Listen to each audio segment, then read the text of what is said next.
1432-এর প্রথম সকালে শুনছেন বরণে 32, বরণে 32, 107 FM এ বরণে 32, বরণে 32, 107 FM এ বরণে 32 নববর্ষের আড্ডা। আমাদের স্টুডিওয়ে নববর্ষের সকালে এই মুহূর্তে যাদের পেয়েছি তারা দুজনেই আমাদের অত্যন্ত প্রিয়, অসম্ভব শ্রদ্ধা এবং ভালোবাসার মানুষ। আকাশবাণীর সঙ্গে দীর্ঘ বছর ধরে তারা যেভাবে জুড়ে আছেন তাতে তাদের কিছুতেই অতিথি বলা যায় না, বরং বলি যে যেভাবে বহু মানুষ তাদের চেনেন।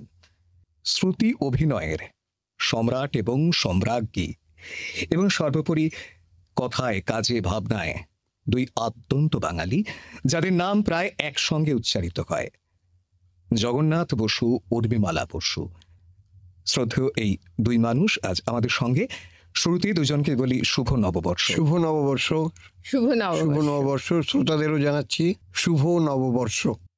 নববর্ষের সকাল, এই সকালটা ধরুন আজকে স্টুডিওতে এসেছেন, যদি না আসতেন তাহলে সকালটা কিভাবে শুরু হয় সাধারণত? আমি তো ঘুমোতাম। উনি ঘুমোতেন আর আমি ওই জেগে উঠলে যা যা করতে হয় সবই করতাম। চাটা করতো এরকম ভাবে, তবে আজকে কচুরি জিলিপি খাওয়ার চেষ্টা করতাম, এই আর কি কতগুলো। হ্যাঁ হ্যাঁ, তোমরা তো জানোই যে আমি একটু খাদ্য রসিক বলবো না, খাদ্যা শক্ত, খাদ্যা শক্ত না। কিন্তু আপনার কি মানে সাধারণভাবে এরকম দিনগুলো, মানে এই পয়লা বৈশাখের মতন দিন, এসব দিনে সকালবেলায় বাড়িতে মানে নিছক বাড়িতে ঘুমানোর এবং তারপরে খাদ্য দুর্বল হয়ে পড়ার এরকম সুযোগ বড় একটা হয় না। এমন নয় যে কুচকাওয়াজ করতে বেরোলাম, এরকম নয়। কিন্তু নিশ্চয়ই আপনাকে নানা জায়গায় যেতে হয়। আজকে আমাদের অতিথি হয়েছেন, কিন্তু আর সময় অনেক জায়গায় গেছি, এখন আর অত জায়গায় যাই না। বইপাড়ায় যান নিয়ম করে বা যেতে ভালোবাসেন। আচ্ছা, বইপাড়ায় তো একটা দুপুর বেলায় বোধহয় 10টার পর থেকে সন্ধে বিকেল পর্যন্ত একটা খুব জম্পেশ কি বলে আড্ডা হয়, তাতে শরবত থাকে, বাঙালিয়ানার চরম হয়। এটা একটু শুনি না আমরা, কিন্তু এটা গল্প শুনেছি অনেক। আমি একটুখানি বলতে হবে, তোমার যে অভিজ্ঞতা, যদিও তোমার পাড়ার খুব কাছাকাছি, ওখানে যেতাম ছোট। সংস্কৃতির পীঠস্থানই তো আমাদের পাড়ার কাছাকাছি কলেজ স্ট্রিট, মানে আমার শ্বশুর বাড়ির পাড়ার। আমার স্ট্রিট, কলেজ স্ট্রিট আমরা একাকার ভাবি, আর প্রোডাক্ট দেখলেও তো। আমার বাবা পেপার মার্চেন্টের পেপারের সঙ্গে যুক্ত ছিলেন, ব্যবসার সঙ্গে, ডালমিয়ার সঙ্গে, সাহু জৈনের সঙ্গে। ওর সঙ্গে ওর প্রত্যেকটা জায়গাতে, কাগজের জায়গাগুলোতে বিরাট ভাবে নেমন্তন্ন থাকতো। আচ্ছা। আর মাকে কোনোদিন নিয়ে গেছেন কিনা জানি না, আমাকে আর আমার ভাইকে বাবা নিয়ে যেতেন, আর আমরাও বসে থাকতাম, অপেক্ষা করতাম কবে পয়লা বৈশাখ আসবে। যেমন ধরো কোন দোকানে কি খাওয়াবে আমি এখনো বলে দিতে পারি। যেমন ধরো কলেজ স্ট্রিটের মোড়ে প্রথমে একটা দোকান ছিল, এখন আর দেখতে পাই না, আমি খুঁজি দোকানটা, গেলেই তাতে একটা অদ্ভুত সুন্দর শরবত খাওয়াতো। আমি অপেক্ষা করতাম কবে আমি ওই শরবতটা, ওই গরমের মধ্যে ওই শরবতটা কবে আমি চুমুক দেবো, কতক্ষণে। তারপর রঘুনাথ দত্ত, ভোলানাথ দত্ত, এদের নাম শুনেছো নিশ্চয়ই, পেপার মার্চেন্ট নাম। এরাও কি কি খাওয়াবে, কেউ ফিশ ফ্রাই খাওয়াবে কিনা। ফিশ ফ্রাইটার প্রতি আমার একটা স্পেশাল দুর্বলতা আছে। ছোটবেলায় তুমি ফিশ ফ্রাই খেয়েছো? হ্যাঁ, খেয়েছি, ওখানে ওইসব জায়গায় খাওয়াতো, কখনো কখনো খেয়েছি। আর পান্তুয়া, অন্যান্য রকম সন্দেশ, এরকম ভাবে মানে স্বপ্নের মতো খাওয়া দাওয়া হয়েছে। খেতে এত ভালোবাসা, তুমি লজ্জাই করে এখন বলতে।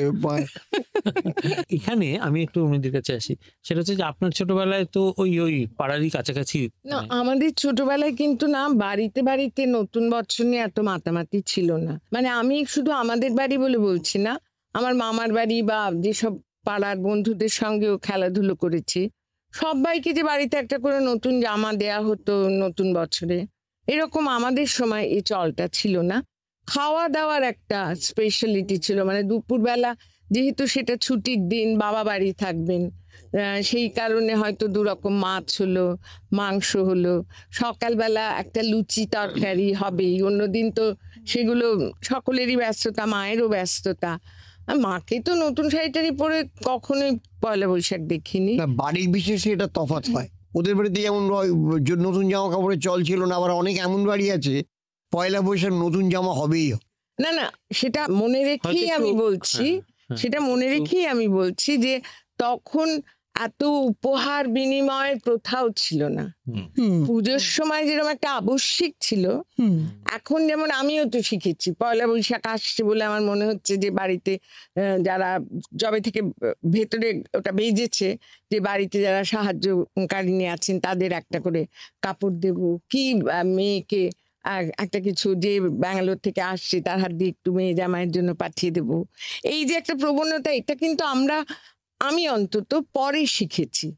কেন শিখেছি? ওই সবাই করে বলে সবাই করে তাই। কিন্তু এখন এটা যে- পুকুরে রান্না করে না স্পেশাল? হ্যাঁ, রান্নার দিকটা কিন্তু তখনও ছিল। আমার বেশ মনে আছে মোটামুটি বড় বড় ডিমোলা ট্যাংরা মাছ বাবা অফিস থেকে এই বাজার থেকে নিয়ে আসতেন। চিংড়ি মাছ একটা বাবাই হতো। শুধু নিয়ে আসতেন আর আমি যে নিয়ে আসতাম তাই সেটা তোমার মনে পড়ে না? ছোটবেলার সঙ্গে নিশ্চয়ই আপনার যোগাযোগ ছিল না? না, ছোটবেলায় ছোটবেলার ছিল সঙ্গে না। ভাগ্যিস ছিল না। কিন্তু আর ছেলে মেয়ের বাবা কেউ খুব বাজার করে সব আনতে নিশ্চয়ই আমি এনেছি অনেক সময়। হতে পারে, আমার ঠিক মনে নেই। তুমি তোমার স্মৃতি এত না, দুর্বল আমাদের বয়স হয়েছে না, না? আমাদের যারা শ্রোতা বন্ধুদের মধ্যে যারা একটু নবীন, তারা বোধহয় ভাববেন যে মানে মোটামুটি খাদ্যরসিক এবং রন্ধন বিশারদ এরকম কাউকেই আজকে আনা হয়েছে। তারা অনেকক্ষণ হয়তো নামটা খেয়ালও করেননি, তো তাই জন্য একটু অন্য বিষয়ে চলে যাই। দেয়া ভালো, হ্যাঁ। হ্যাঁ, সেটা শুধু হচ্ছে খাওয়া নিয়ে খাওয়া খাই হচ্ছে। খুব ভালোই করেছে সেটাই। দেখেছো তো সুপ্রিয় কিরম সঙ্গে আমার এটা তো খাওয়া নিয়েই বলতে থাকবে, মানে এইটা যে অন্য কিছু না, না, বলবে আমাকে প্রশ্ন করা হয়েছে specifically। হ্যাঁ হ্যাঁ হ্যাঁ।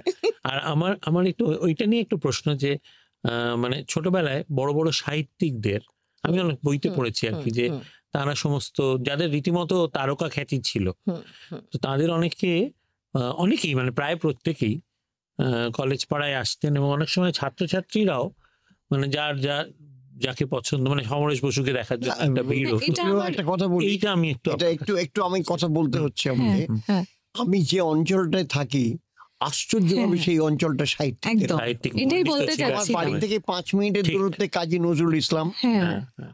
7 মিনিটের দূরত্বে তারাশঙ্কর বন্দ্যোপাধ্যায়, তারাশঙ্কর শৈলজনন্দ বন্দ্যোপাধ্যায়, মুখোপাধ্যায়, গৌর কিশোর ঘোষ, হুম। বিমল কর, নরেন্দ্রনাথ মিত্র, হুম। এত সাহিত্যিক ওখানে বাস। হুম, এবং ওটা প্রত্যেকের পুণ্যভূমি বাড়িতে বলা যাওয়া, একদমই তাই। প্রত্যেকের বাড়িতে সিনিয়র সাহিত্যিককে গিয়ে প্রণাম করা, পায়ে হাত দিয়ে, হুম, এইগুলো টালা পার্কের একটা বিশেষ বৈশিষ্ট্য ছিল।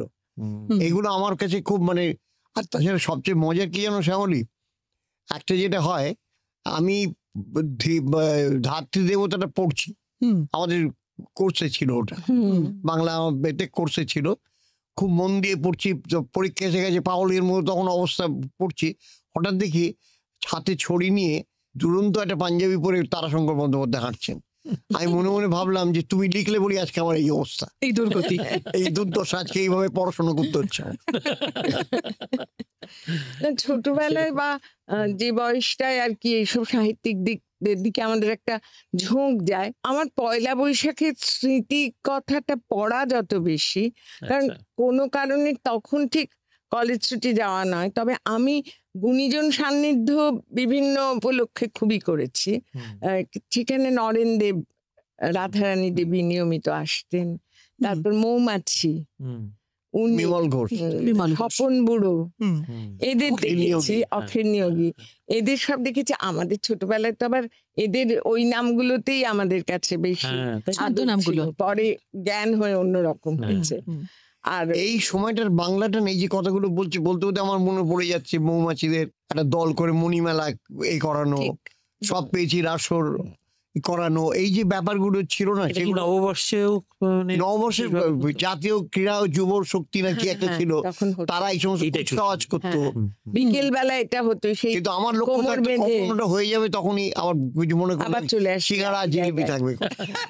আগে নেম কি না, থাকতো? সেটা আমাদেরও থাকতো। মজার ছিল। আমি যেমন তুমি প্রত্যক্ষ নিশ্চয়ই ভালোবাসো অংশগ্রহণ উৎসব। হয়নি, কিন্তু এটা দেখেছি কেশ পার্ক বাড়ির পাশে ছিল, মামার বাড়ির পাশে নরেন সেন স্কোয়ার, সেখানে দেখেছি এই ব্রতচারীরা যে লালপাড় শাড়ি, সাদা লালপাড় শাড়ি এখন বাঙালি মাত্রেই নাকি পরে, ওটা তো খুব ঠিক কথা নয়। আমরা বাঙালি বলি যে লাল পাড় শাড়ি সাদা শাড়ি আমাদের মায়েরা বা আমরা পরি, যাই হোক ওটা সিগনেচার আমাদের নয়, কিন্তু ওটা চালানোর চেষ্টা হচ্ছে। ব্রতচারীতে কিন্তু ছোট ছোট আমাদের বয়সী মেয়েরাও সব ওই শাড়ি পরে কোমরে একটা গামছা বাঁধা থাকতো, এবং সেই চল কোদাল চালাই ভুলে মানের বালাই এই ছেড়ে অলস সমস্তগুলো হতে মেজাজ, হবে, শরীর হবে শরীর চালাই, চালাই। মানে এবং সেগুলো তুমি অঙ্গভঙ্গি করতে জানো এটা শ্যামলী? ও মা, আমরা কিন্তু ছেলেবেলায় ব্রতচারী হ্যাঁ, শুনেছি, এগুলো খুব যা- শুনেছি, তুমি করে নাকি করেছি। বলছো? তখন করেওছি। মোরমালা, ব্রতচারী, এগুলো না বিকেলের একটা হ্যাঁ।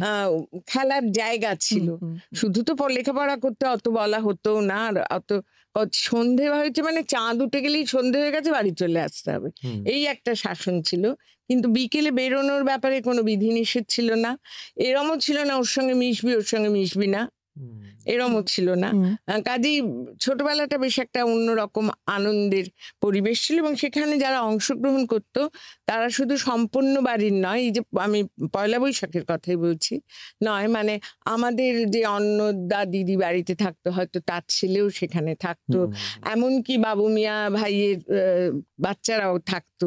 মানে তখন একটা এইসব আমাদের মাথাতেই কখনো আসেনি। নতুন বছর এই ব্যাপারটা কিন্তু এই যে আজকে ভাগ করে হল্লা দেওয়ার করে হচ্ছে না, হবে। এই ভাগ করার ব্যাপারটা কোনো মাথাতেই তখন আসেনি। আমাদের কালোরি আসে। কারোরই আসেনি, ছিলই না, আমি, ছেড়ে দাও। শ্যামলী নিশ্চয়ই মনে পড়ছে যে ওই একই দিনে সন্ধেবেলায় বিখ্যাত যে বসুশ্রীর জলসা, মন্টু হ্যাঁ, বসুর যে মন্টু জলসা, জলসা। আমি এই প্রসঙ্গেই শুধু বলছি, শুধুমাত্র বসুশ্রীর কথাই বলছি না, আমি বলছি যে চাঁদ উঠে গেল তারপরের যে সন্ধেবেলাটা, নববর্ষের সন্ধেবেলায় যে গান বাজনার আসর, এটা কি শুধুমাত্র এই একটা দুটো জায়গাতেই না হতো না, পাড়া নাকি আরো না, নানা না, জায়গায়? এটা এটা আমি বলছি এটা খুব বেশি এটা হতো না, কিন্তু আচ্ছা। এখন তারপরে মাঝখানে যতটা হয়েছে ততটা হতো না। আচ্ছা, মানে ওই জলসা হবে পয়লা বৈশাখ উপলক্ষে, খোলা একটা এটা রাস্তার হতো না। মধ্যে হুম, খুব নিয়মিত না হলেও অনিয়মিত হতো, হুম। এবং আমাদের এই সমস্ত শিল্পীদের চাক্ষুষ দেখা কিন্তু হুম, ওই এই সমস্ত নববর্ষ,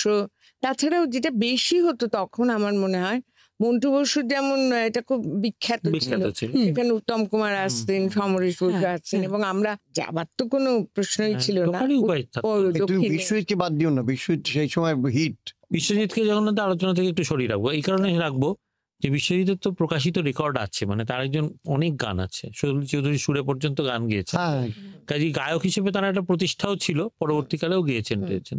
কিন্তু উত্তম কুমারকে তো গান গাইতে খুব বেশি শোনা যেত না, না না, এই মোম ওই একমাত্র এবং সেটাও হয়তো ওখান থেকেই কালেকশন। ওখান থেকে হ্যাঁ। নেওয়া। আমার বিশ্বাস হ্যাঁ, ওটা ওখান থেকেই record। লাইভ শো এর কথা। হ্যাঁ, ওটা লাইভ শো এর জন্যই করা হ্যাঁ, হয়েছিল, হ্যাঁ, হ্যাঁ। লেখা হয়েছিল। এটা একটা বিরাট গ্ল্যামারাস অনুষ্ঠান ছিল হ্যাঁ। মন্টু বসের ওই জলসা। আমার একটু কিন্তু দুঃখ কখনো সখনো হয়েছে যে বাড়িতে বলতেও পারতুম না ওখানে একটু নিয়ে চলো, মানে স্বাভাবিক একটা অন্য শাসন নাশনের মধ্যে তো বড় হওয়া, পরে পড়েছি বা জেনেছি।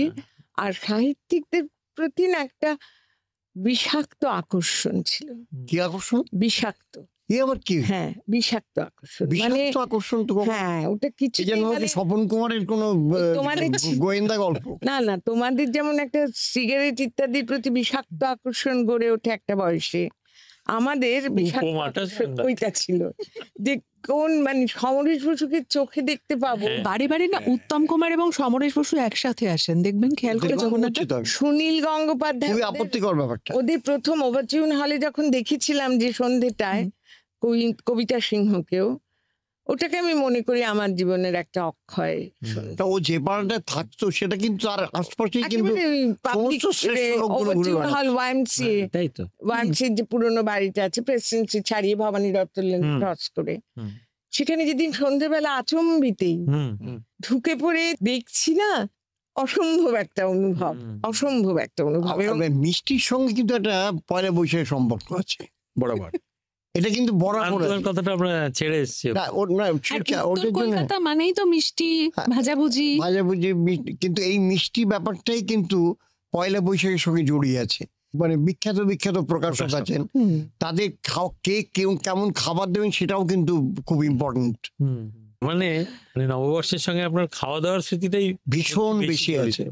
না। প্রতিবেশী দেশে হয়তো অনেকটা অন্যরকম, না কিন্তু আমাদের দেশেতে ব্যবসাদারদের মোটামুটি পুজোর জায়গা এবং পয়লা বৈশাখ যেমন নতুন ধরো খাতা, হাল খাতা, হ্যাঁ। দক্ষিণেশ্বর মন্দিরে একটা আলাদাভাবে ভিড় হয়। হুম। ঠনঠনে কালীবাড়িতে ভিড় হয় সবাই হালখাতা করতে হালখাতা করতে, হালখাতাটাই এখানে প্রধান পয়লা বৈশাখে। কেউ কেউ অক্ষয় তৃতীয়াতে এটা করেন। পালন করেন, কেউ কেউ নববর্ষ, বাংলা সোনার নববর্ষ। দোকানে হালখাতা, এটা একটা তো খুব হ্যাঁ। বিখ্যাত আয়োজন আর কি। ওরা বোধহয় বেশিরভাগই অক্ষয় তৃতীয়াতে করেন, ওরা মানে কি যেভাবে expect করে নেমন্তন্ন বলতো? পত্র আসে তাতে বুঝছি। ওরা এক্সপেক্ট করেন তুমি কি পয়সা জমা রাখবে। হ্যাঁ। হুম, পয়সা জমা রাখা মানে ওর সঙ্গে বিজনেসটা পাকাপাকি হয়ে গেল। হুম, হুম। সারা বছরে যে বিজনেস, সেই তুমি যদি একটা সেটা মোটা একটা টাকা ব্যাপার। দিয়ে দাও, তার মানে তুমি সারা বছর ওর সঙ্গে বিজনেসের ব্যাপারে হ্যাঁ। এসে গেলে। আচ্ছা, একটা তো ব্যাপার বোধহয় ছিল, আমি পড়েছি যে অনেকেই যেমন শরৎ চট্টোপাধ্যায়ও যেতেন ওই দিনে, এরকম এটাও বুঝতে পড়েছি। কিছু বকেয়ার হ্যাঁ, ব্যাপার হ্যাঁ, ছিল। ওই ঠিক। রয়্যালটি। ব্যাপার থাকে। সেদিন কিছু পেমেন্ট লেখক করলে পেমেন্ট royalty পাওয়ার পাবে। চান্স থাকতো আর কি। লেখকরা যেটা- যত বড় লেখকই হন না কেন, তাকে তো মানে ওই দিনই রয়্যালটিটা পেতে হতো হ্যাঁ, আর কি। আর শ্যামল গঙ্গোপাধ্যায় নাকি সেটাই। গিয়ে বলতেন সবচেয়ে বড় ডাবটা আমাকে বেছে দাও, ওইটা আমি খাবো। আচ্ছা আচ্ছা। মানে কিন্তু আর প্রধান একটা আকর্ষণটা কিন্তু ব্যাপার- সকলেরই ওই টাকা। রয়্যালটিটা, কারণ Royalty। ওইটা ওই দিনেই দেওয়া হালখাতার দিনেই দেওয়া হতো আর কি। আরেকটা ব্যাপার আমরা কেউ বলছি না, হ্যাঁ হ্যাঁ, সেটা একটু একটা ছোট্ট করে মুড়ে বাংলা ক্যালেন্ডার দেয়া হতো। হ্যাঁ হ্যাঁ। হ্যাঁ এটা একদম আবশ্যিক, যে বাক্সটা আসতো মানে একটা ব্যাগ প্যাকেট মতো, তাতে দানাদার টানাদারও থাকতো। হ্যাঁ। সবসময় যে পান্তুয়াই দানাদার থেকেছে উপেক্ষা করা তা যায় না। না কিন্তু। নিমকি দানাদারও থাকতো, কিন্তু খুবই শীর্ণকায় একটি ক্যালেন্ডার থাকতো, হ্যাঁ, হ্যাঁ। যেটা বাংলা ক্যালেন্ডার, যার একটা অন্য মানে মাদের বা দিদিমা ভীষণ ঠাকুমাদের কাছে ভীষণ কাজের ছিল, তিথি নক্ষত্র, যে তিথি নক্ষত্র মানে কোন দিন উপোস আছে, যেমন পাঁজিও তো সেদিন বেরোতো না, একদম। পাঁজিটা বেরোতো। সেদিন পঞ্জিকাও বেরোতো। সেদিন পঞ্জিকা, বেরোতো। অতগুলো পঞ্জিকা বেরোতো। না, কিন্তু পঞ্জিকার চেয়েও না ক্যালেন্ডারটা তো মানে দেখতে চোখের ওপর শুরুতে দেখা যায়। চোখের ওপর রাখা। এই প্রতিদিনের দেখা। প্রয়োজনটা কিন্তু আজও পড়ে, আজও পড়ে। মানে এখনো আজও কিন্তু মামাসিমারা কবে অম্বুবাচী, কবে নীলের উপোস সব জানতে চান। এখন মুশকিল আমরা হচ্ছে অনেক বাংলা- ভেবে বলি হ্যাঁ, কিন্তু বাংলা ক্যালেন্ডার কিন্তু এখন আর খুব একটা ছাপা হয় না, খুবই ক্যালেন্ডারে সামান্য। খুব কম খুব কম ছাপা। ছাপা না, হয়। ইংরেজিতে ছাপা হয় না, তার একটা বড় কারণ হচ্ছে আমরা মোবাইলে পেয়ে যাই, হ্যাঁ। কিন্তু বাংলার তো তাও পাই না। বাংলা আসলে তারিখ তো কি বাংলা তখন মনে ক্যালেন্ডার রাখা হতো? বস্তুটা কিন্তু একেবারেই বাংলা তারিখ কি না তখন শোনো, মনে সব রাখা হতো? পিসিমারা যখন বাংলা বাবাদের তারিখ চিঠি এখন লিখতেন, জিজ্ঞেস করলে কোনো লোক না। উত্তর দিতে হ্যাঁ, পারবে না। পয়লা বৈশাখ, পিসিমারা 25শে বলছি তো, বৈশাখ। পিসিমারা যখন বাবাদের চিঠি লিখতেন, হ্যাঁ। দীর্ঘজীবী স্নেহের হ্যাঁ। ধনা ভাই, তখন দিদি, হ্যাঁ। এবং সেখানে বাংলা তারিখ হ্যাঁ, লেখা হতো। এই জিনিস আমি দেখেছি, চৈত্র লেখা হতো, হ্যাঁ। পোস্ট কার্ডে। বা রবীন্দ্রনাথের ওই যে চিঠিপত্র যদি আমরা দেখি, হ্যাঁ। ছিন্নপত্র, সেখানে আমি আবার পয়লা বৈশাখে- ইংরেজিও যেমন থাকে বাংলাও থাকে। আমার না ভীষণ দুঃখ, ছিন্নপত্রে একটা চিঠি না আমার জন্মদিনের দিন লেখা নেই। তোমার তো এটাও দুঃখ যে রবীন্দ্রনাথ তোমাকে একটা চিঠি লেখেন। আমি জন্মাইনি, কি করব? এখন জানতেও পারেন, জানতে যতই পারিনি। ভবিষ্যৎ হ্যাঁ। দ্রষ্টা হন না তাহলে কি কেন। রানুর সঙ্গে লড়ে যেতে? কার সঙ্গে লড়তাম জানি না, তবে এই গল্প আমি জানি যে আমি যদি তখন জন্মাতুম, আমি ওনাকে চিঠি লিখতুম এবং উনি আমায় উত্তর দিতেন। নাহলে এটা লিখতে পারেন যে রবীন্দ্রনাথ কখনো আমাকে চিঠি লেখেননি। হ্যাঁ, এখন তো এইসব নিয়েও লেখা করতে হচ্ছে না, না। এটা তো একটা ভীষণ বেদনার জায়গা। হ্যাঁ, না, সেটা- ধরুন অনেকটা সময় পেরিয়ে গিয়ে যখন সবাই অপেক্ষা করছেন কখন জগন্নাথ বসু, উর্মিমালা বসুকে দেখতে পাবো, তখনকার কোনো পয়লা বৈশাখের অনুষ্ঠান, তার কোনো অভিজ্ঞতা যেখানে আপনারা গেছেন অনুষ্ঠান করতে? খুব ভালো। আমাদের টার্গেটটা থাকে 25শে বৈশাখের উপর, বুঝতে পারছো? না না, পয়লা ওই বৈশাখ দিনটার উপরে প্রচুর আমাদের অনুষ্ঠান প্রধান করেছি। না, আমরা পয়লা বৈশাখ তো আর যাইনি? 25শে বৈশাখের সঙ্গে মিলবে না। আমরা আগরতলা যাইনি আমরা একটার থেকে একটা পয়লা বৈশাখের না, আগে আমরা অনুষ্ঠানে। পয়লা বৈশাখের অভিজ্ঞতাগুলো যেমন শুনে 25 বৈশাখে গেছি, তেমনি পয়লা বৈশাখে আগরতলায় গেছি, এবং আগরতলায় 30শে চৈত্র যেটা, সেটা মানে ওরা সর্বজনীন নিরামিষ খান ওরা। ওরা ওই ব্যাপারটা মানে অদ্ভুত আছে। এইগুলো একদম বাঙালি গোটা আনা। জায়গাটা নিরামিষ। যেমন আমাদের প্রতিবেশীরা আসলে কোনো কোনো উৎসব, জাতীয় উৎসব, হুম। আমার আগরতলায় গিয়ে মনে হয়েছিল এই যে একটা নিরামিষ ওরা খান সবাই, এটা না একটা জাতিগত ভাবে করেন, হুম। ঠিক। যেগুলোর অভাব আমরা এখানে দেখি। একদম। আমরা জাতিগত ভাবে কোনটা পালন করি? হুম। কোন উৎসব আমরা পালন করি না। উদযাপন করছি এখন, হ্যাঁ, সেলিব্রেশন আমরা- সবটাই। আর সবটাই সেলিব্রেশন, দুর্গাপুজোই তবে বলো, তার সঙ্গে ব্যবসা লুকিয়ে আছে। যাই বলো, তাই। হাত ধরে হুম। দুটো চলে। হুম। যেখানে তোমার প্রাপ্তি নেই বা পাত্তি নেই, হুম।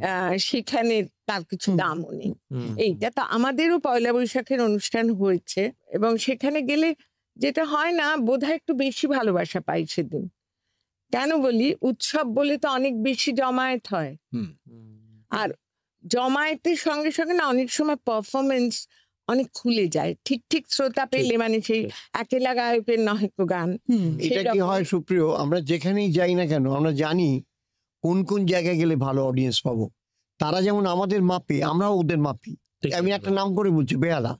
বেহালা জায়গাটির মধ্যে কিন্তু ভালো অডিয়েন্সের আমি লোক, ভালো ওখানকার শ্রোতারা। শ্রোতারা ভীষণ ভালো শ্রোতা। মানে কখনো এই কদিন আগে জামশেদপুর গেলাম, জামশেদপুর অত্যন্ত, বেঙ্গল ক্লাব দারুণ শ্রোতা, বহরমপুর দারুণ শ্রোতা। কিন্তু আমাদের অনেক শ্রোতা বন্ধুরা খুব অভিমান করে একটু পরেই আমাদের SMS পাঠাবেন, ওই আমাদের ওখানে যে অত ভালো অনুষ্ঠান হলো। ওই না না না, ওই সেরকম হয়। তখন সেই শ্রোতা বন্ধুদের জন্য বলে দিই, একজনকে ভালো বলা মানে কি অন্যকে খারাপ বলা? না, একটু তা তো তো তাই নয়। একটু তা তোমরা বিদেশে কখনো পয়লা বৈশাখ পালন করেছো? মানে একেবারে বিদেশে ভারতবর্ষের পয়লা বাইরে? বৈশাখটা পালন, পুজোয় গেছি, পুজোয় আচ্ছা, সবসময় গেছি, NBC-র অনুষ্ঠানে গেছি হুম, বহুবার। হুম। আর অনেকগুলো জায়গাতেই গেছি, বিভিন্ন জায়গাতে গেছি। পুজো পয়লা বৈশাখ পালিত। এই যে জগন্নাথ বেঙ্গল ক্লাব বললেন না, এটা তো প্রত্যেকটা জায়গায় সেখানে একটা করে ওই বাঙালি যারা রয়েছেন তারা একটা করে সংগঠন গড়ে তোলেন, তারা তাদের মতো এই তো আমরা 100 বছর আরম্ভ হচ্ছে সেলিব্রেশন, ওখানে ঘুরে এলাম এই কদিন। আচ্ছা। 50 না 100 বছর ক্লাবের, হ্যাঁ। আর যে যে সংগঠনের জন্য গিয়েছিলাম তাদের 50 বছর উদযাপিত আচ্ছা। হয়েছে। সেখানকার আবেগ দেখে কি মনে হচ্ছে, আবেগটা রয়েছে নাকি একেবারে আনুষ্ঠানিকতা রয়েছে? না কি না, মনে আবেগ, হয়? আবেগ। শোনো ভাই, যে আবেগ দেখেছি না, এই কদিন আগে দিল্লি গেলাম, চিত্তরঞ্জন পার্ক, মানে উল্লাস উচ্ছ্বসিত হয়ে মানে ভেসে যাওয়া, আমার এরম মনে ভেসে যাওয়া, বাংলায় ভেসে যাওয়া। খুশি ছিলেন বোধহয়। আমরা এখানে বাংলা নিয়ে এতটা ভাবি না, ওরা যত বাংলা নিয়ে আমার ভাবে। দ্বিমত এটাও খুব আছে। মনে হয় যে আমরা তো বাংলা ভাষা থেকে ক্রমশ সরে আসছি বলে চারদিকে একটা হই হই চলছে, এটা কতটা সত্যি? শ্যামল, এই বিষয়ে না আমার খুব দ্বিমত আছে, যে আমরাই সব, মানে ওরা যারা প্রবাসী বাঙালি, আমি কাউকে ছোট করছি না, সেখানে একটা ভীষণ কদর আছে, আর এখানে নেই। আমরা তো এখানে এখানে নেই বলছি না আমি, কিন্তু আমি কিন্তু বেশি এখানে নেই হয়েছে বলি না। আমাদের। আমি বলছি ওখানে খুব বেশি আন্তরিক ভাবে মানে কারণ ওরা ঝুঁকে তো পড়া আছে। বিশেষ বিশেষ দিনে এটা করছে, অন্য সময় ওদের কথার মধ্যেও তো বাংলা শব্দ নেই। আমরা 1 ঘন্টার অনুষ্ঠান সাধারণত করে থাকি, এই 1.25 ঘন্টার অনুষ্ঠান করে তবে সেকেন্ড আপনি মানে এইগুলো যে তার না, মধ্যে ওখানে তো একটু দুষ্প্রাপ্য বটে আপনারা, হ্যাঁ, এটা তো একটা ঘটনা। সেই একটা ঘটনা থাকে। আর আমরাও চেষ্টা করি কতটা মানে দেব, ওরাও বসে থাকে কতটা অনেকটা গ্রহণ তৃষ্ণাও করতে থাকে। হবে। সেই এক্স্যাক্টলি।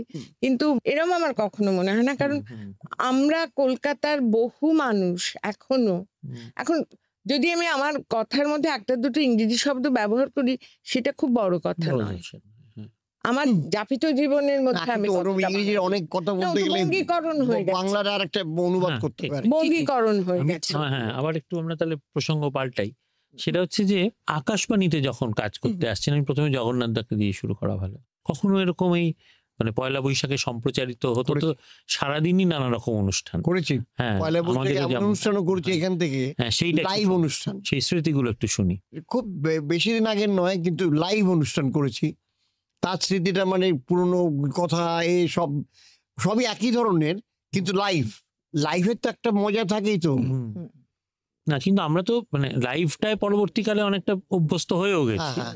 কিন্তু মানে এমনি যে অনুষ্ঠান তৈরি করা, যে আগে থেকে যে 3 মাস আগে থেকে যে ভাবা ড্রামা, তাহলে আমরা বোধহয় ওই ভাবার সময়টা ফেলে চলে এসেছি। না আমি এখন সেইটা বলছি, যেমন তখন কি আমাদের করতে? এখানে একটা নাটকের রিহার্সাল, ড্রামা, নাটকের যে রিহার্সাল হতো, হ্যাঁ, 4টে রিহার্সাল করে 5টা দিন প্রত্যেকটা আর্টিস্টকে আসতে হতো, সে যত নাম করা না না, artist সে তো হোক না কেন। নিশ্চয়ই। হ্যাঁ, এই ঘরে বসে, এইখানে বসে জওহর রায়ের সঙ্গে কথাগুলো আমার এখনো মনে পড়ে। জওহর রায় বেদনা একটু শুটিং ছিল কালকে, একটু অসুবিধা হয়ে যাবে, তাহলে শুটিংটা তুমি একটু আগে পড়ে গিয়ে একটু সেরে দিয়ে চলে এসো, খানিকটা পর থেকে এসো, তুমি থাকো, তোমাকে আসতে হবে। বাণী কুমার যে হেমন্ত মুখার্জিকে বাদ দিলেন, কেন বাদ দিলেন হেমন্ত মুখার্জিকে? কারণ হেমন্ত মুখার্জি তখন বম্বে ব্যস্ত, উনি রিহার্সাল ম্যানেজ করে নেবেন বলে না, ম্যানেজ হবে না। তখন একজন না। ভদ্রলোককে ডাকলেন, তার নামটা ভুলে যাচ্ছি। তার শচীন গুপ্তকে প্রথম ডাকা হ্যাঁ, হলো, তিনি তারপরে অসুস্থ ছিলেন, অসুস্থ ছিলেন, তারপরে দ্বিজেন বাবুকে ডাকা হলো। হ্যাঁ, আমি সেটাই বলছি যে ধরুন অনুষ্ঠান তৈরি করার ক্ষেত্রে একটা সময় তো ড্রামা সেকশনের হয়ে হয়তো সেদিনটা নাটক সম্প্রচারের দিনই হলো, এমন হয়েই থাকতে পারে এত বছরের অভিজ্ঞতায়।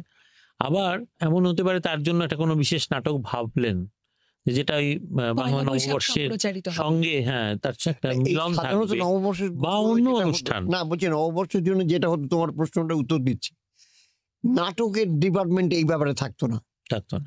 এখানে মিউজিক ডিপার্টমেন্ট বরং বেশি থাকতো, হ্যাঁ, সে তো এবং বটেই। ওরা ফিচার তৈরি করতো, আমরা বলতাম ফিচার, ন্যাশনাল প্রোগ্রাম ফিচার বলতে হবে, রূপক অনুষ্ঠান, হুম, বাংলা বললে বলতে হবে রূপক অনুষ্ঠান। এইগুলো আমরা বেশিরভাগ সময় তৈরি হতো। মোটামুটি ভাবে বলা যেতে পারে মিউজিক সেকশন এর মূল দায়িত্বে থাকতো, হ্যাঁ। আমরা হয়তো গিয়ে পারফর্ম করতে গেলাম। আমি হয়তো কি একটু ভয়েস, আমি ছন্দা সেন, পার্থ ঘোষ, গৌরী ঘোষ, এরা সব ভয়েস ওভার করতে লাগলাম, এই আর কি ব্যাপারটা। আচ্ছা, আর আর ধরুন কখনো মানে কোনো আলোচনার অনুষ্ঠান বা আড্ডা, মানে টক সেকশনে যেগুলো হতো আর কি, সেগুলো তো নিশ্চয়ই প্রচুর হয়েছে, ওই সমস্ত আড্ডা, সেই মানে সমস্ত কথা আপনার মনে আছে? ফাটাফাটি হয়তো আড্ডা আপনার আন্ডারে হয়েছে, মানে এমন নয় যে ড্রামা সেকশনেই হয়েছে। না, এরকম হয়েছে। রুমাদির সঙ্গে যেমন আমি একটা আড্ডা দিয়েছিলাম, হুম। সেই রুমাদিকে নিয়ে যেমন আমি বললাম যে আপনার বাড়িতে কি করে আমি, আপনার তখন আলাদা হয়ে গেছেন কিশোর কুমারের সঙ্গে, তাহলে আপনার বাড়িতে কি করে সুটকেসের মধ্যে কে গাঙ্গুলি লিখেছিল? আচ্ছা, এই প্রশ্ন করলেন আমি আপনি? প্রশ্ন করলাম মানে এটা অন এয়ার? অনেক। আচ্ছা, তখন উনি বললেন, না তার মানে এই নয় যে আমার সাথে সম্পর্ক শেষ হয়ে গেছে, উনি আমার বাড়িতে এসে থেকেওছেন, তারপরেও থেকেছেন, কিন্তু আমি যে কে কত গাঙ্গুলি আধুনিক লেখাটা, ছিলেন তাহলে। কে গাঙ্গুলি লেখাটা কিন্তু আমার পরিষ্কার মনে আছে। আমি তখন ওদের বাড়িতে খুব যেতাম, হুম। ফট করে দেখে আর একটা জায়গায় লেগে সুটকেস আর কে গাঙ্গুলি, আমি তো পেয়েছি। যারা শুনছেন আজকে তারা ভাবেন যে জগন্নাথ দা আছেন, উর্মিদি আছেন, হুম, আমরা কি কিছু শুনবো না? হুম, হ্যাঁ, ঠিক, নাটক, এইটা হয়ে কবিতা, এফএম এ কিন্তু সুপ্রিয় হ্যাঁ। আমাদের নববর্ষ সেটাই নিয়ে আসছি। ভাবনা চিন্তা ছিল। হুম, নববর্ষের অনুষ্ঠানটা আমাদের একটা সেই উদযাপনের যে একদম, ছিল তার একদম। মধ্যে পড়তো, এবং কি কি বলবে, কোন অতিথি আসবেন, আর গান বাছাই। হুম, গান বাছাইটা তো একটা জীবনের সব থেকে কর্তব্য মনে হতো। হুম, যদি এখানে স্টকে না থাকে সেটা খুবই রেয়ার ঘটনা, তাহলে কে বাইরের থেকে কোন সিডিটা নেই, ক্যাসেটটা, তখন ক্যাসেট বাজাতাম আমরা, হ্যাঁ, এবং রেকর্ডও হয়, রেকর্ডও record, বাজছে, তো এখান থেকে পেয়ে তুমি ধরো কোনোটা আমরা হ্যাঁ, হ্যাঁ, বা- নিয়েও একটা আসতে হয়েছে অনেক সময়। আলোচনার সঙ্গে মিলিয়ে একটা অন্য কিছু, কেউ তুলে নিয়েছে আগে, হ্যাঁ, এরকম বাসায় প্রায়ই তো হতো। ভীষণ হতো।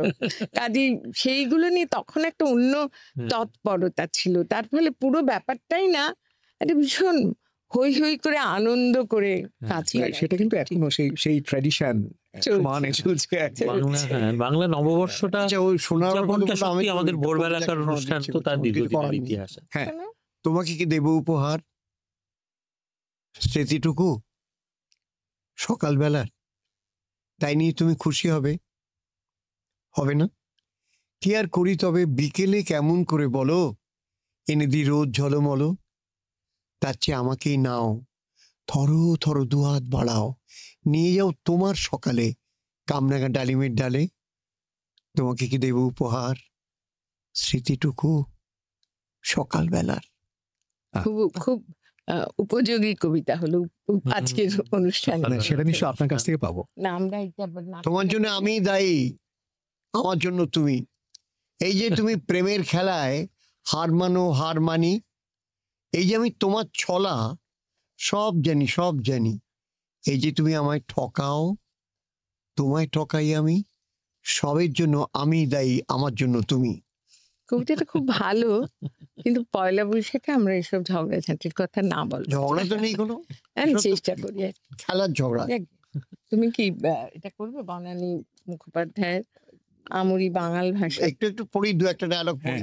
অবশ্যই। আমরি বাঙাল ভাষা, বনানী মুখোপাধ্যায়ের লেখা।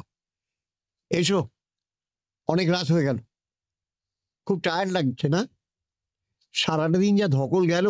এই তুমি একটু রিল্যাক্স হয়ে বসো তো, তারপর অনেক কথা বলবো তোমার সঙ্গে। হ্যাঁ, আমি ধুতি পাঞ্জাবিটা একটু চেঞ্জ করে আসি, তুমি বসো। আমি বসছি, আপনি চেঞ্জ করে আসুন। আপনি কেন, তুমি বলো। ওই হলো, তুমি। গুড, আমি এক্ষুনি আসছি। এখনই তো রাত 8টা, এরপর আবার কথা কি বলবো, যা গরম। এখন কথাটাতে একটু ভাল লাগছে না। উফ, বাবার যেন আর তস হইল না। এই গরমে কারো বিয়ে করতে ইচ্ছে করে? গরমের ঠেলায় সব মেকআপ ধুয়ে মুছে একসা। কেন শীতকালে বিয়ে দেওয়া যেত না? বেশ ফাগুন মাসে বিয়ে হতো না, জ্যৈষ্ঠী মাসে বিয়ে। এত গরম কাঁদতেও ভুলে গেলাম। এই যে আমার হয়ে গিয়েছে, এবার যাও তুমি চেঞ্জ করে এসো। ওহ, যা জবরজং সাজ করে আছো, যেমন ভারী ভারী গয়না তেমনি শাড়ি। আরে ওগুলো ছেড়ে একটা হালকা কাপড় পরে এসো না, পিসিমা অনেকগুলো কাপড় ওখানে রেখে দিয়েছে। না, আমার কোনো অসুবিধা হচ্ছে না, আপনি বসুন। আবার আপনি, তুমি বলো। এত তাড়াতাড়ি ফট করে কাউকে তুমি বলে যায় নাকি? একটু টাইম লাগবে। সে আবার কি, ফুল সজ্জার রাত্রির বরকে তুমি আপনি বলবে? কেউ বলে নাকি? অনেকেই বলে। হ্যাঁ? আমার বৌদি তো দাদাকে আপনি বলে। 10 বছর বিয়ে হয়েছে, তাও তুমি বলতে পারে না। বলি লজ্জা করে। তা তোমার ক বছর লাগবে লজ্জা কাটতে? আর লাগবে কিছুটা সময়, ঠিক বলতে পারছি না। আচ্ছা, আপনি এত গরমে বিয়ে করতে গেলেন কেন? শীতকালে তো বিয়ে করতে পারতেন, তাহলে গরমে হাঁসফাঁস করতে হতো না। শীতকালে বিয়ে? তোমার কি মাথা খারাপ নাকি? বলি বর কি গাঁদা ফুলের মালা গলায় দিয়ে বিয়ে করতে যাবে নাকি? আরে বাবা, বিয়ে করবো তো জুঁইয়ের করে গলায় দিয়ে গরমকালে, তা নাহলে আর বিয়ে করে কেন? শখ কত, ড্রিঙ্ক ফুল দিয়ে কি হবে? গরমের ঠেলায় তো সাজগুজ সব মাটি। কে বলেছে মাটি? এত রাত্রি হয়ে গেছে, তাও তুমি কি সুন্দর দেখাচ্ছে বলো তো। সে তো নাম করা বিউটি পার্লারে সেজেছি তাই, তাহলে কখন সব গলে যেত। যা ঘামছি। তারপর একটা ফোন বাজার শব্দ হলো। রাত্রির 2টো কে ফোন করছো ভাই? হ্যালো, কে? আরে বংলা, তুই যা, তোর লোকে কথাই কইব না। আইলি না কেন? কত আশা করছিলাম। কি? না না, এখনো কথা হয় নাই, খালি কয় গরম গরম। কি? হ্যাঁ, কাল, ওকে ঠিক আছে, কাল কথা হইব। আরে কথা কমু কি, হালার ফুলসজ্জার রাত্রে খালি কয় গরম গরম। দেখতে খারাপ না। আচ্ছা, ওই ওই কথাই থাকলো, রাখি। কি হলো? তুমি ওভাবে তাকিয়েছো কেন? আপনি কি ভাষায় কথা বলছিলেন? কেন বাংলা ভাষায়? ও আবার কেমন বাংলা? একটা কথা বুঝতে পারলাম না, শুধু গরম বুঝলুম আর ফুলসজ্জা বুঝলুম। ওটা কি ভাষা? ওটা বাঙাল ভাষা। কেন? তার মানে আপনারা বাঙাল? আটকে আছে কি? বাঙালি তো। আরে বাবা, তো আজকে ওটা কি আছে? আজকে উঠবো না? জানেন আমাদের গোষ্ঠীতে কোনো বাঙাল নেই, আর আমার কপালে এই বাঙাল জুটলো।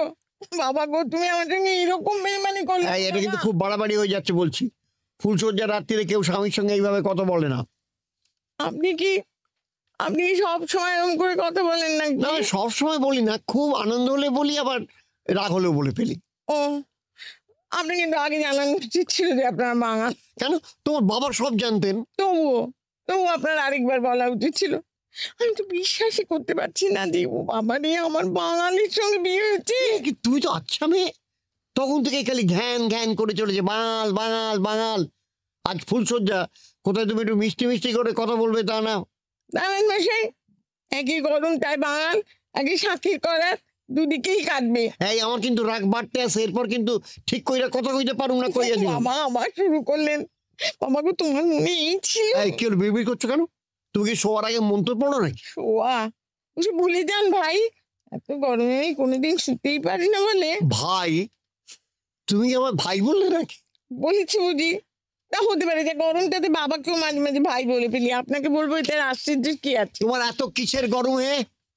কিসের গরম তোমার? ফুলসজ্জার দিন তুমি স্বামীকে ভাই বলছো? আমি ইংল্যান্ডে থাকি, আমার এত গরম লাগছে না। আর জীবনভর কলকাতায় থেকে তোমার এত গরম লাগছে যে স্বামীকে রাত্রিরে ভাই বলতে আরম্ভ করেছো? ব্যাপারটা কি? ও আবার কি, ফুলসজ্জার রাত্রে নতুন বউকে কেউ এরকম রাগ করে করে কথা বলেন কি? এটা ফুলসজ্জা না ভুল সজ্জা? এটা ভুল সজ্জা।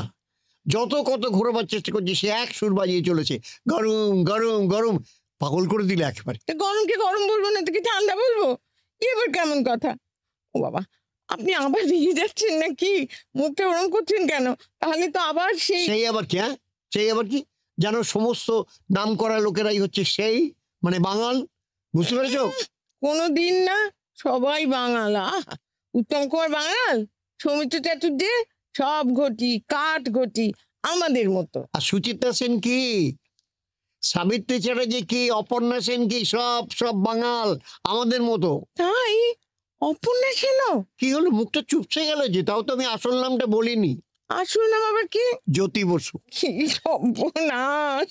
কি হলো, হাইরা গেল তো? তুমি যতই ভাবো না কেন, তুমি জিতবো হইব না, তোমাকে হারতেই হবে, আমি কইয়া দিলাম তোমারে। খেয়েছে, আপনার এখন আনন্দ হচ্ছে না, তাহলেই তো বিপদ। আচ্ছা আচ্ছা, শুনুন না, আপনি মাঝামাঝি অবস্থায় থাকতে পারেন না? মানে না রাগ না আনন্দ।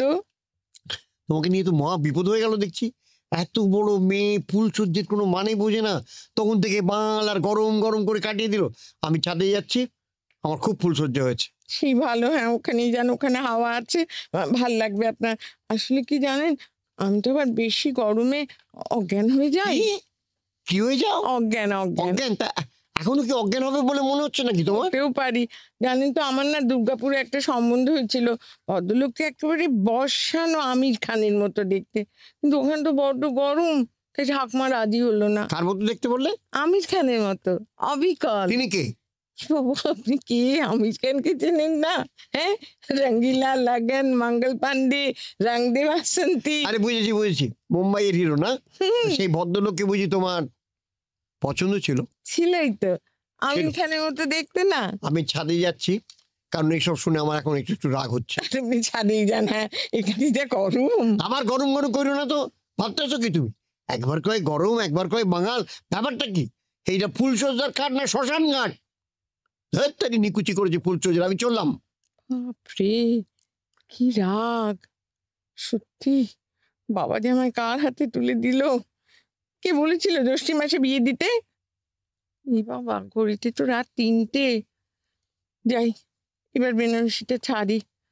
হ্যাঁ, এবার বেশ ভাল লাগছে, ছাপা শাড়িটা বেশ হালকা হালকা।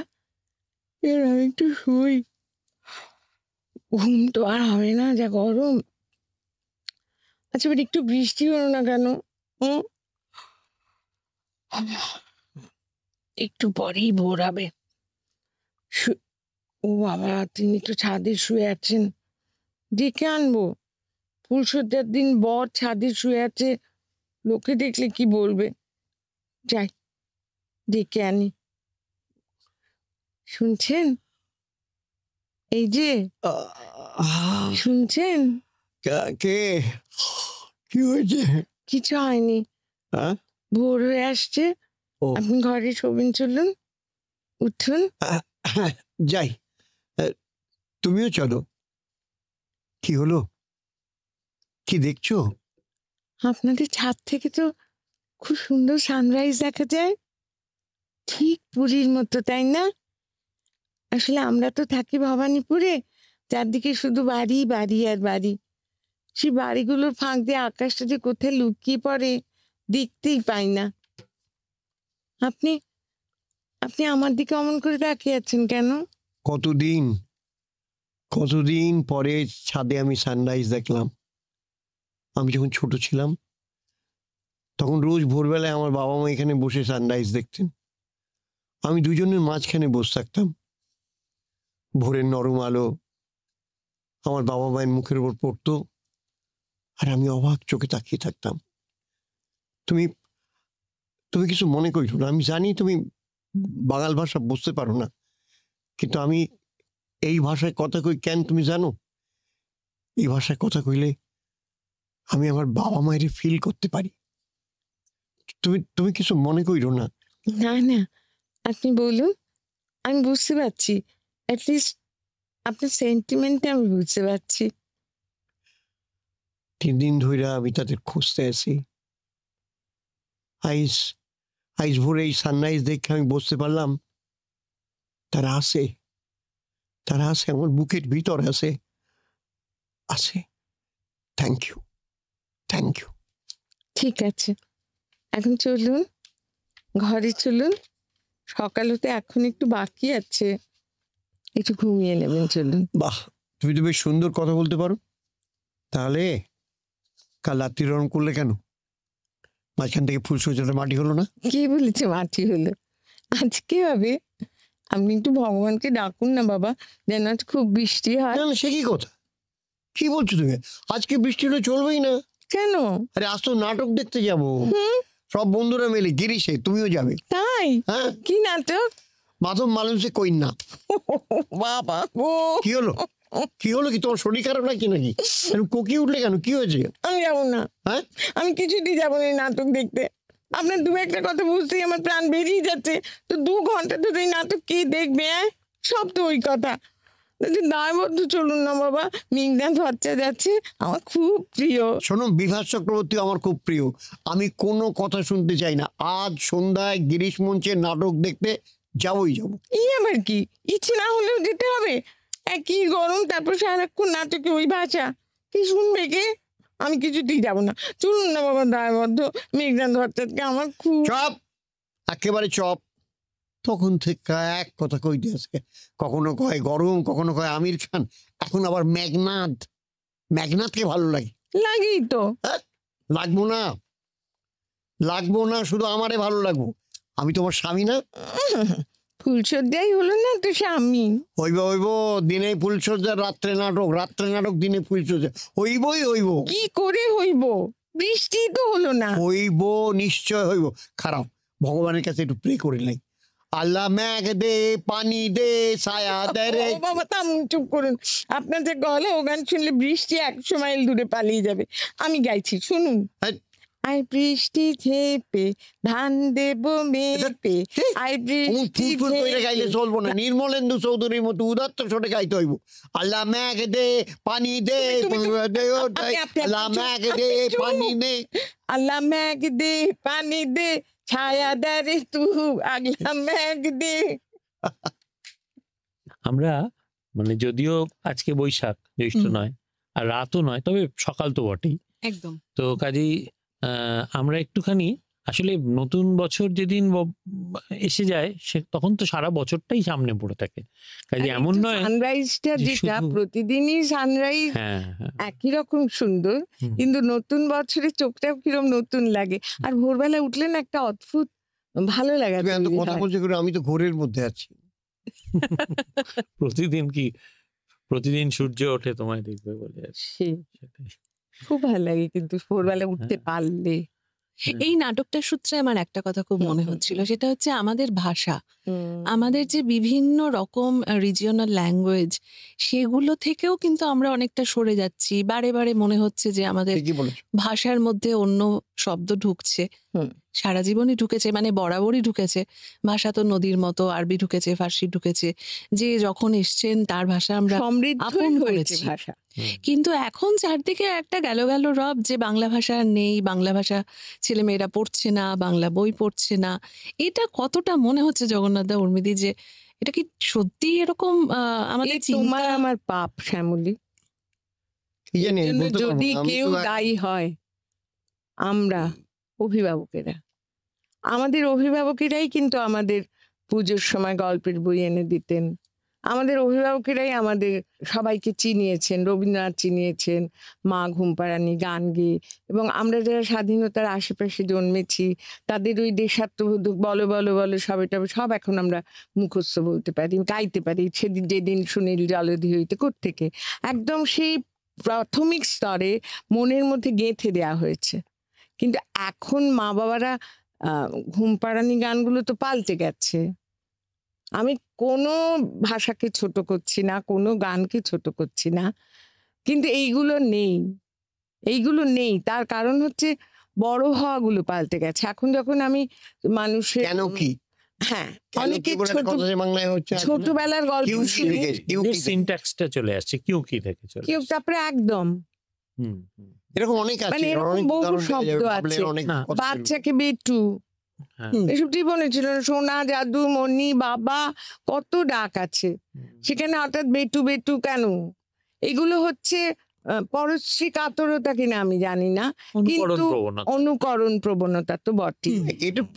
এইটা হতে হতে রাখা উচিত। কি আছে এইখানে? কিন্তু আমি একটা যদি অন্য মানে দিক থেকে দেখি, বাঙালির তার বাংলা ভাষা ভুলে যাচ্ছে বা বাঙালি আত্মবিস্মৃত হয়ে যাচ্ছে, এই কথা তো আমি রবীন্দ্রনাথের চিঠিতেও পেয়েছি। মানে এই ভাবনাটা, অর্থাৎ এই বর্তমান কালটা তে সব শেষ হয়ে গেল, অতীতে ঠিক ছিল, এটা প্রায় 100 বছর ধরে আমরা বলে আসছি। এটা মানি না। গেলটা যখন বলছি যে আমাদের বরাবরই বাংলা একটা নতুন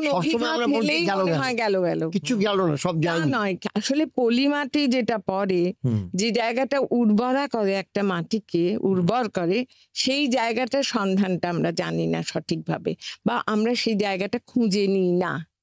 আমি তো মনে করি সেই দিবে আর নিবে, মিলাবে মিলিবে, এই যাবে না ফিরে।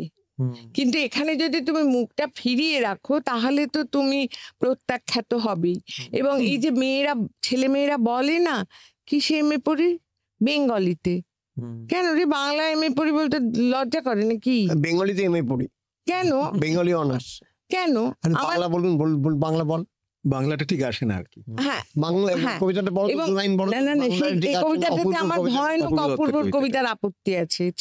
মানে ইংরেজিতে বলে এটা একটা রেশিয়াল কবিতা, মায়েদের এতই দাপট যে বাংলাটাও পড়তে দেয় না। ঘরে ঘরে মারা একটা পর্দা কেনার ব্যাপারে স্বাধীন, নিজেরা রোজগার না করলে। এই কোন দিকে যাচ্ছ, বড়েরা কোন দিকে গোপে নিয়ে তা যাচ্ছ? দিয়ে বলে, গোপে তা দিয়ে বলে কিনে দেবো। এর একটা উল্টো দিকও বোধ হয় মেয়েদের ছোট করাই না, কে বলছে মেয়েদের ছোট? হ্যাঁ, আমি বাংলা মেয়েরা মায়ের তো পণ্যে অনেক আমাদের কাছে কত বড় থাক, জায়গায় থাক, আছে মেয়েরা। অনেকেই কিন্তু এই কথাটা বলেন, এটা খুব মানে খুবই আলোচিত বিষয় এখন। সেটা হচ্ছে যে ছোট বাচ্চাদের আমরা যতটা মানে হ্যারি পটারে তারা যতটা আসক্ত, মানে এটা আমাদের প্রত্যেকের ঘরের দিদা কি এখন গল্প। আসক্ত নয়? কিন্তু না, এবার তার কারণটা ওদের ওপরে দোষটা না দিয়ে এরকম কিন্তু বাঙালি প্রকাশকরা অনেকেই বলেন আর কি, সেটাও তারা মানেন আর কি আলটিমেটলি, যে বাংলা বইটা আমি দেখেছি কথা বলে যে ওদের কাছে না তার ছাপা, তার যে পাতায় পাতায় ছবি নেই, অর্থাৎ অত রঙিন নয়, অত চমৎকার নয়। এই জিনিসটা প্রাথমিকভাবে তো শিশুর চোখ টানে বটেই, নইলে সন্দেশ অত বছর আগে তারা অত রঙিন করতেন কেন? মানে তখন তো প্রিন্টিং আরো অনেক দুরূহ কাজ ছিল। কিন্তু সেই উপেন্দ্র কিশোরের আমল থেকে সন্দেশ কিন্তু এটা বুঝেছে যে বইটা উল্টে পড়বে তখন এখনো ফেলুদার যদি ভেতরে জনপ্রিয়তা ভাবা যাবে না। না, সেটা শোনার ক্ষেত্রে। কিন্তু আবার প্রকাশকরা যেটা বলেন সেটা হচ্ছে যে বাংলা বইতে অত যদি মানে সাজাতে হয় তাহলে যে দাম করতে হবে সেইটা বাংলা বাজারে বাংলা বই কেউ কিনবে না। এখন এটা খুব জটিল জায়গা, কোনটা আগে কোনটা পরে। তবে ফেলুদার ক্ষেত্রে আমি দেখেছি সোনাটা যত বেড়েছে, সোনাটা বাড়াটা কোনো দোষের নয়, কারণ আমাদের তো বইটা তো মাত্র 300 বছরের ব্যাপার। তার আগে তো মানে শ্রুতি। মানুষ তো সব কথা শ্রুতি শুনতোই, অডিও ভিজুয়াল দিয়েই তো মানুষ চলতো। হ্যাঁ, তখন তো সব শুনতোই। পড়াটা তো গুটেনবার্গের যন্ত্র আবিষ্কার না হলে আমরা জানতেই পারতাম না। হ্যাঁ, আমাদের কিন্তু- ছোটবেলাতেও তো ইংরেজি মাধ্যমে কোনো দাদা কোনো হুম। দিদি পড়েছে, হুম। ওরা বলতো ওরা ইংরেজিতে স্বপ্ন দেখে এবং ওরা এ করতো, কিন্তু ওরা বাংলা, ধরো আমরা 3 ভাই বোন, হ্যাঁ, হ্যাঁ। সেখানে আমরা দুজন যদি বাংলা পড়ি, যে ইংরেজি মাধ্যমে পড়েছে হুম, সেও শ্রোতা হচ্ছে। হুম, এবং আমার পুরো মনে আছে আমরা অবনীন্দ্রনাথ ঠাকুর রাজকাহিনী পড়ছি, প্রথমটায় যেখানে সুভাগা হুম। মারা যাচ্ছে, গায়েবী জন্মাচ্ছে, ওই জায়গাটা এসে মা মারা যেত, তো ওই জায়গাটা আমরা 3 খুব জনে কান্না কাঁদবে। হাকুচ কাঁদতুম, হুম। 3 ভাই বোনে, এবং মা এসে শেষটা পড়ে শেষ করে দিতেন। হুম, হুম। এই যে একটা বাড়িতে ধারা ছিল, মানে আমি ভালো রিডিং পড়তে পারি তাই আমি মাঝখানে শুতুম, 2 দাদা দিদিকে আমি ওটা এইটা পড়ে একদম চলে শোনাচ্ছি। গেছে। হুম। এইগুলো তো নেই না, এখন, একটি কিন্তু করে হ্যাঁ, তো আমার নেই। যেটা ওই প্রসঙ্গে আমার যেটা মনে হয় সেটা হচ্ছে যে সত্যজিৎ রায় যেরকম ভেবেছিলেন ছোট ছোট ছোট ছোট বইগুলো Yes. ইলাস্ট্রেটেড এবং ছোট্ট হালকা বুকের উপর রেখে শোয়া যায়, হ্যাঁ, এবং তার প্রত্যেকটা একটা রঙিন কভার আছে, এতে আমরা অনেক বেশি আকর্ষিত হয়েছি। মানে যেই আমাকে একটা থানটের মতন বই নিতে হয় সমগ্র এক, তখন কিন্তু আর ওটা বাচ্চাদের বই থাকেই না আসলে। প্রকাশকেরা একটু হ্যাঁ, উদ্যোগ এইখানটাতে নিতেই বোধহয় পারে। একটা ভিশনের অভাব এবং আছে। পেলে পরে যে বিক্রি হবে না কিন্তু। এমন নয়। হ্যাঁ। বাঙালিয়ানা তো এখন যথেষ্ট বিক্রি হয়, করবারই এখন জিনিস। যথেষ্ট বেশি দামের বইও বিক্রি না হয়। জগন্নাথ, তাছাড়া বাঙালিয়ানা না, মানে লোকে বাংলা বই কিনেও বাঙালিয়ানার প্রমাণ দেবার জন্য কিনতে পারে, এটা তো এখন কমোডিটি। না, এখন তো শোনা বাঙালিয়ানা যায় itself। বইমেলাতে খুব বেশি পরিমাণেই বাংলা বই বিক্রি হয়।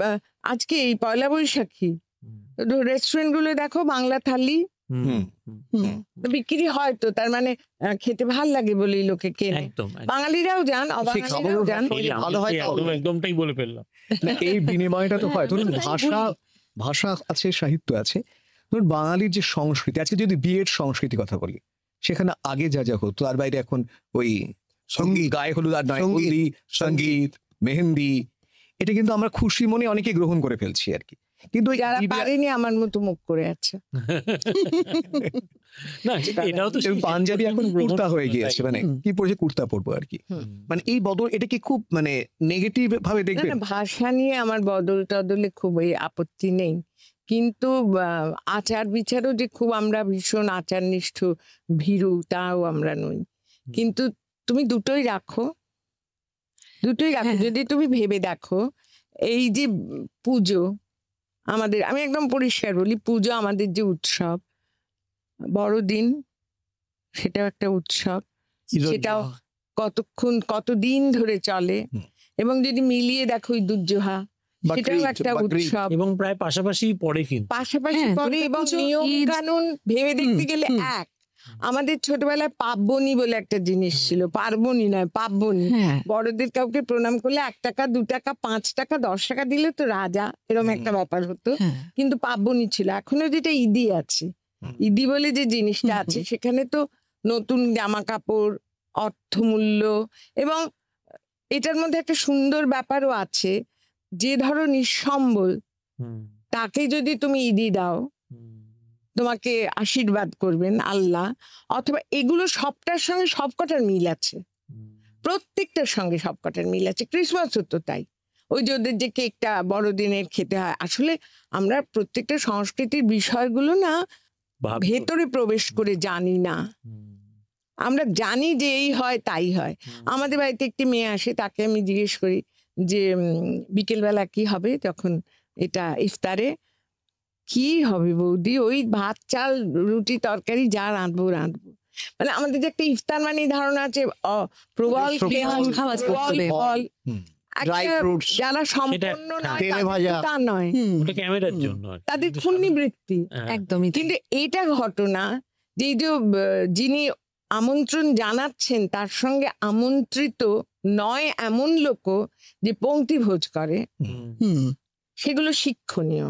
ঠিক। কিন্তু আমাদেরও আছে, আমরাও তো ঠাকুরকে নিবেদন করে প্রথম আম অনেক সময় বাড়িতে খাওয়া হয় না, ওটা ঠাকুরকে দেবো বলে পয়লা বৈশাখী দেওয়া পয়লা হয়। বৈশাখে বা হয়। অন্নপূর্ণা পুজো অন্নপূর্ণা যেরকম। পুজো হয়, তারপরে ওই যে একটা আচমন যে করে যে এগুলোই- খাওয়ার ব্যাপার আছে তো, গায়ত্রী মন্ত্র পড়ে সেটাও তো ঠাকুরকে ডেকেই। একদম মিশনারি স্কুলগুলো যেমন পরিষ্কার স্তব করার পর খেতে হয়, হুম, এখানে উপাসনাটা করে সবাই মিলে খাদ্য গ্রহণ করছেন একসঙ্গে। সবটাই কিন্তু এক, শ্যামলী, হুম, একদমই সবটাই এক। খালি আমরা কি একেবারে অন্য অন্য ভাবে ব্যাপারগুলো ভাবি বলে এক হুম। নয়, নাহলে উৎসব উদযাপন সব জায়গাতেই এক। হ্যাঁ, আসলে এই যে আমাদের বাঙালিয়ানার মূল যে জায়গাটা, এখনো যে এত কিছুর মধ্যেও, এত ঝড়ঝাপটার মধ্যেও আমাদের এই ভাবনাগুলো জাগ্রত থাকে, যেটা আপনি এক্ষুনি বললেন। হ্যাঁ, আর বাঙালি এটাই বোধহয়- তাদেরও ধর্ম হ্যাঁ, আলাদা হ্যাঁ, হলেও তারাও বাঙালি, একদম একদম।